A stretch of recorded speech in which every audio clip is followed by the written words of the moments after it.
Le jardin d'Éden était occupé par Adam, par Ève, mais aussi par les animaux qui ont été créés par Dieu. Et parmi ces animaux, il y avait le serpent. Le serpent était dans son habitat naturel, il était dans son environnement. C'est-à-dire qu'il n'était pas anormal de voir un serpent dans le jardin d'Éden. Parce que c'était un animal qui a été créé par Dieu. De deux aussi, un serpent n'a pas l'air dominant comme un lion. Il n'a pas l'air imposant, il n'a pas l'air dangereux comme un requin ou comme un hippopotame.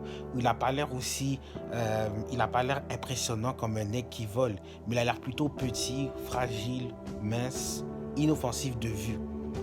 Donc, une des meilleures stratégies de l'ennemi, c'est de vous faire croire qu'il ne vous attaque pas. Car de la même façon qu'il a utilisé quelqu'un dans l'environnement de Ève, c'est-à-dire un animal créé par Dieu, il va aussi utiliser quelqu'un de votre environnement aussi pour vous atteindre. Ça peut être de votre environnement amical, de votre environnement familial ou même aussi de votre environnement spirituel. Ces personnes que vous appelez des frères et sœurs en Christ. Et de deux aussi, que ça, c'est pas parce que quelqu'un a l'air inoffensif, que quelqu'un a l'air fragile, que nécessairement elle est bonne pour vous. Satan adore utiliser des personnes qui sont inoffensives de vue pour que vous baissiez vos gardes, entre guillemets. Dans Romains 12, verset 2, ça dit: ne vous conformez pas au siècle présent, mais soyez renouvelés par l'intelligence de l'esprit, afin que vous discerniez ce qui est la volonté de Dieu et ce qui ne l'est pas. C'est-à-dire, Satan n'est pas contre les bonnes valeurs de la société. Satan n'est pas contre la morale de cette société. Il n'est pas contre les mouvements pacifiques. Satan n'est pas contre les dénominations. Il n'est même pas contre les religions. Satan est contre une seule chose, un seul nom, une seule vérité. Et cette seule vérité, ce seul nom, c'est Jésus-Christ, frères et sœurs.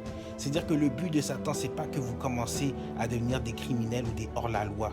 Le but de Satan, c'est que vous vous éloignez de la vérité. Et cette vérité, c'est le Seigneur et Sauveur Jésus-Christ. C'est-à-dire qu'une personne peut avoir l'air gentille, rassurante, peut avoir une morale qui correspond à la société, peut vivre selon vos normalités. Une personne peut même avoir l'air religieuse, mais elle peut quand même si elle a tous ces aspects, elle peut tout de même provoquer votre chute spirituelle. Ayez le discernement.